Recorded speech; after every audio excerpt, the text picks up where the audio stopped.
When I was 11, I said, I want to break a world record, I want to win a gold medal, and I want to make the Olympic team. 8 years later, I was able to get it all, get it all in one bag. Michael Phelps, it's going to be gold, and it's going to be a new world record. Michael Phelps with his second gold medal, and Phelps with some sort of magical touch to win another gold. I can guarantee you there was probably 100 days where I didn't want to do anything. I wanted to stay in the pool or stay in my bed and not get out. But those were the days where you have to. You have to get up and do something, because I think that's really what separates the good from the great. The greats do things when they don't always want to do them. I think the biggest thing that I've always said is never give up. And I never have, and nobody ever should. If they want something bad enough, they'll get it. They have to work for it. Yeah, it's not going to be easy. But if you want it bad enough, they'll do whatever it takes to get there. I think that's probably the easiest way to put it, and the best way to put it. I wanted to do something that nobody had ever done before. And that started with a dream and a goal. I wanted to be the greatest of all time. I went 5 straight years without missing a single day of workout, 365 days a year. Every single day I was in the water. And in the sport of swimming, when you miss one day, it takes you 2 days to get back. So I was already I was continuing to build on that throughout that time. And you know, that was kind of just how I was. There are days you're not going to want to do it. Sure. I mean, everybody has those days. But it's what you do on those days that help you move forward. You know, if you want to do something and you want it that bad, you'll make sacrifices. And, you know, growing up for me as a kid, I made a lot of sacrifices that I didn't seem that they were a big deal, and I don't think of them as being a big deal right now. You know, there were Saturdays or Fridays where, you know, I'd give up going to a dance or hanging out with my friends because I had workout the next day. But those things that I gave up, you know, were things that I wanted to help me get to my goal. And there were times where I've been put in uncomfortable situations, but I've used my mental power, my mental strength to push through it.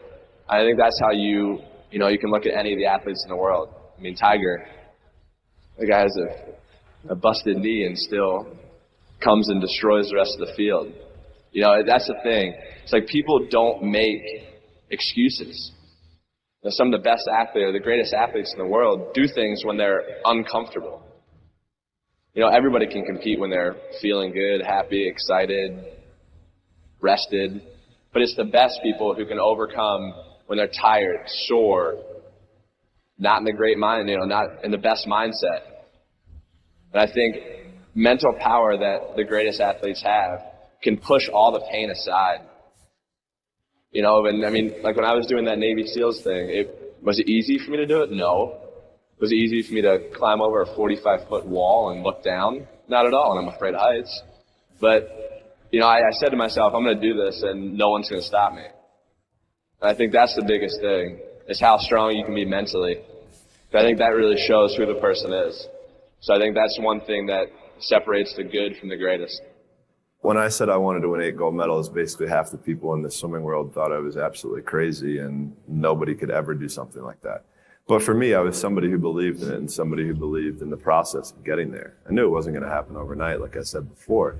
But every little small thing that we did was a small stepping stone in order to even be able to have that chance and that opportunity to do what I did in 2008. So, you know, when I say from 2002 to 2008 was basically trial and error. So for me, in 2002, that's really when I started amping up my event schedule, where I was swimming 4 to 5 individual events and having a couple relays at Pan Pacs, World Championships, major international competitions throughout that time frame. Because at that time, at the Olympic Games, that's where I think the real truth comes out. Because I think there are a lot of people who are very talented who can make it there. There are very few people who can deal with the pressure and the stress that happens when we're there.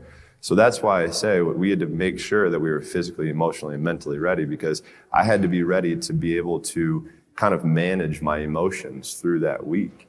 Yeah, winning a gold medal is absolutely incredible. There's nothing better than standing on the podium listening to your national anthem play after you had just won a gold medal. But for me, I'm somebody who I knew that I had 7 other events after the first day.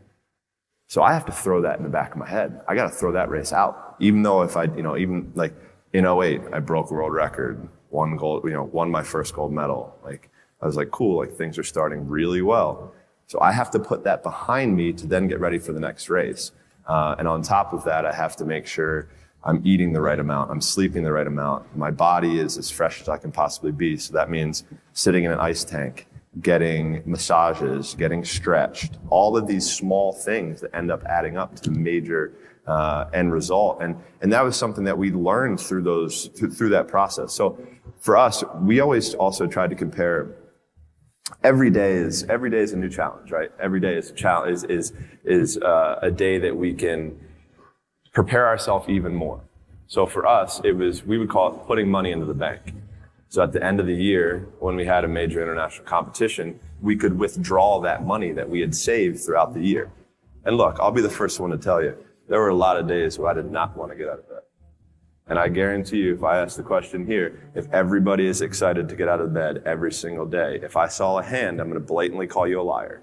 Because we all know that is far from the truth. But if you have those little small goals, those little small things that get you excited when you don't want to, it's going to make it even better and even easier at the end when you're getting ready for a presentation or the end of the year or this or that, whatever event you're leading up to. It's going to make it so much easier. And I think if you look at the greats in anything that, in any walk of life, the greats do things when they don't always want to. And that's the separation. For me, that's what I've found. Because I can sure as hell tell you that there were days where I hated my coach. There were days where we got in fights, we got in arguments, we couldn't stand what we were doing. I would do things purposely to piss him off, but that's a different story. But, I think that was just really how we worked. Like, he was somebody who was so perfect for me that if I ever would have swam for anybody else, I never would have had the chance to do what I did, because he challenged me in ways and forced my mind to think differently. For me as a kid growing up, I'm huge into music, and music is a big part of my life. And I'm a huge Biggie Smalls fan, and he wrote a song called "The Sky Is the Limit." And as a kid growing up, I believed that. I believed that whatever I put my mind to, and if I was willing to make sacrifices and I was dedicated, that I could achieve absolutely anything. And you still do? I still do. For me, it was trying to the process. I guess that's what it was. We were figuring out the process of what we had to do in order to stand up and be able to compete against the best in the world. It was just the process of it all. So for me, it was easy to kind of push through it because I wanted it so bad. I had these quotes, I had these goals, I had, all of these things taped in my locker that I saw every day, when I got out of bed. And I think the biggest thing is during the days where I didn't want to go, or I was tired, I was sore, this, that, or the other, I still went. Because if I'm going to go to practice and I'm going to get 10%, 20%, 30% out of that day, it's better than getting 0. So I was always taking steps forward. And that's why everything worked out.